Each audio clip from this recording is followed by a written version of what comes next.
안녕하십니까. 상식 나눔 이내호입니다. 오늘은 헌법을 왜 국민의 의사 혹은 국민의 합의라고 하는지에 대해서 설명을 드리도록 하겠습니다. 넓게는 헌법의 의의를 설명하는 그러한 영상이 되겠습니다. 헌법의 의의에 대해서 이런저런 견해들이 있는데요. 우선 무엇을 헌법이라고 하는가에 대해서 설명을 드리고, 헌법이 그렇다면 그것을 왜 국민의 의사나 합의라고 하는가에 대해서도 설명을 드리도록 하겠습니다. 헌법을 독일어로는요, 페르파숨 이렇게 사용하고요. 영어로는요, constitutional law 이렇게 사용합니다. 이 두 단어는 모두 한 국가의 구성, 조직 이런 뜻을 갖는데요. 가장 고전적인 헌법의 의의로 드는 것은 국가와 국민의 관계를 규정한 것이 헌법이다. 이런 어떤 견해입니다.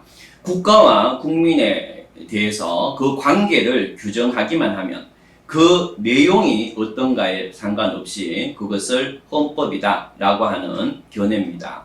이러한 견해를 따르게 되면요, 우리 고려시대 이전에 율령격식이라든가 조선시대 경국대전, 그 다음에 한말에 대한제국국제 이러한 것도 모두 국가와 국민의 관계를 규정한 법이기 때문에 헌법에 들어가게 되는 그러한 견해입니다. 현재는 헌법을 이런 고전적인 의미로 이해하는 견해는 거의 없습니다. 이러한 고전적인 헌법 개념에서부터 벗어나서 헌법 규정의 내용에 관심을 두고 헌법 개념을 정의한 그러한 경향은 시민혁명을 거치면서 나타났는데요. 시민혁명 당시에는 절대왕정을 견제할 필요가 있었고, 또 국민들의 기본적 권리를 보장을 할 필요가 있었던 그러한 시기입니다. 그 결과 국가와 국민의 관계를 규정하긴 하는데 반드시 그 권력이 분립되어 있어야 되고, 또 국민의 기본적 권리를 보장하는 그러한 내용이 있어야 되며, 그래서 권력 분립과 기본권 보장이 있는 상태에서 국가와 국민의 관계를 규정하는 그러한 법이 진정한 헌법이다 라고 해서, 이때 이후로는 국가와 국민과의 관계가 규정된다 하더라도 권력 분립과 기본권 보장 규정이 없다면 그것은 헌법이라고 볼 수 없다라는 견해가 등장을 했습니다. 다시 말씀드리면 근대 이후로 헌법이다 라고 하려면 국가와 국민과의 관계를 규정하긴 하는데 반드시 절대 권력을 견제할 수 있는 권력 분립이 규정되어 있어야 되고 국민들의 기본권 보장이 규정되어 있어야 된다. 이것만이 진정한 헌법이다 라고 하는 견해가 등장했습니다. 이것을 근대 입헌주의적 헌법 이렇게 얘기하는데요. 그런데 이러한 개념이 한 200~300년 이어져 오다가 다시 수정되어야 된다라는 견해가 등장하게 됩니다. 자본주의 사회에서 빈부격차 이런 것들이 굉장히 커지고 사회적 약자 등의 문제가 증가하면서 단순히 권력의 분립과 기본권의 형식적 보장만으로는 사회나 개인의 삶이 완전한 수 없다라는 인식이 커지게 된 겁니다. 이 결과 오늘날은 권력 분립이 규정되고 기본권이 규정될 뿐만이 아니라 그 기본권이 실질적으로 보장이 되느냐, 또 사회적인 보호, 사회보장 등의 어떤 내용이 규정되어 있는가에 따라서 헌법인가 아닌가를 판단하는 그러한 견해가 등장을 했습니다. 결국에는 오늘날 헌법이라는 것은 권력 분립이 규정될 뿐만 아니고 기본권이 형식적인 형태가 아니고 실질적으로 보장되느냐, 또 사회보장 등의 사회적 안정장치가 권리로서 또 국가의 의무로서 규정되느냐가 헌법을 판단하는 그러한 기준이 되었던 겁니다. 자, 그러면은 오늘날 헌법이 어떤 의미여야 되는지 설명을 드렸고요. 그러면 지금부터 헌법은 어떻게 제정되는지에 대한 관점을 설명을 드리면서 왜 헌법은 국민의 의사이면서 국민의 합의라고 하는지에 대해서 설명을 드리도록 하겠습니다. 우선 헌법은요, 헌법 제정권자의 근본적 결단이라고 보는 그러한 관점이 있는데요. 독일 학자에 의해서 주장되었습니다.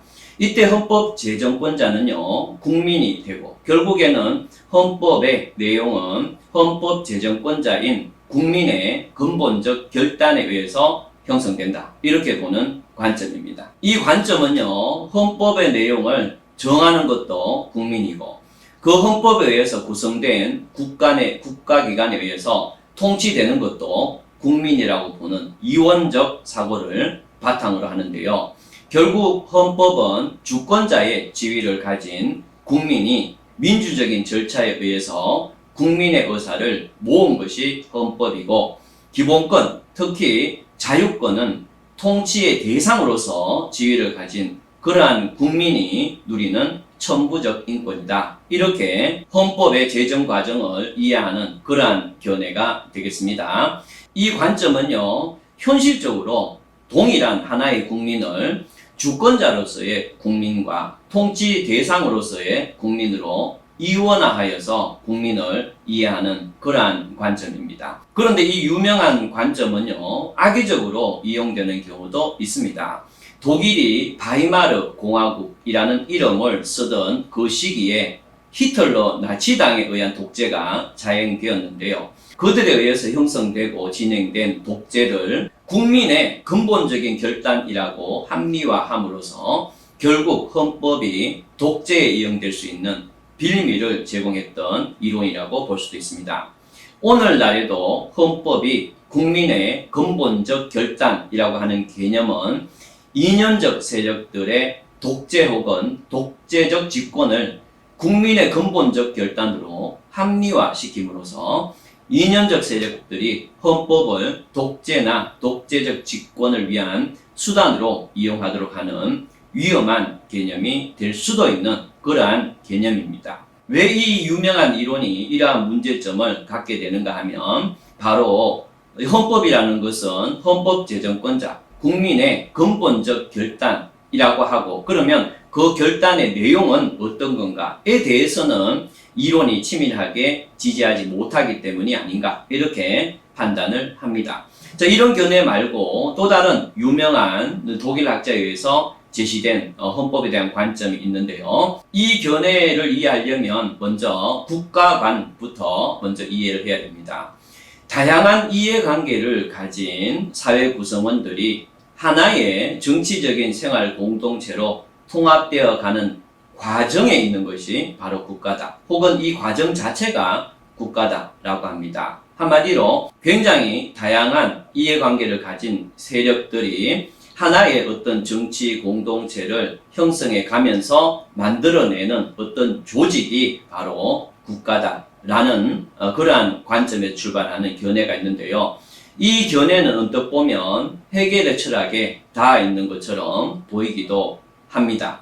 이 견해에 따르면 다양한 이해관계를 가진 자들의 통합 과정에 있는 것이 국가고, 이러한 국가에서 형성된 어떤 생활 방식 또 법적 체계, 그게 바로 헌법이다. 이렇게 보기 때문에 결국에는 헌법은 다양한 어떤 관계에 있는 사람들이 하나의 정치 공동체로 만들어지는 과정에서 기준으로 삼고 있는 생활 형식이나 법적 체계가 바로 헌법이다. 이렇게 보는 관점이 있습니다.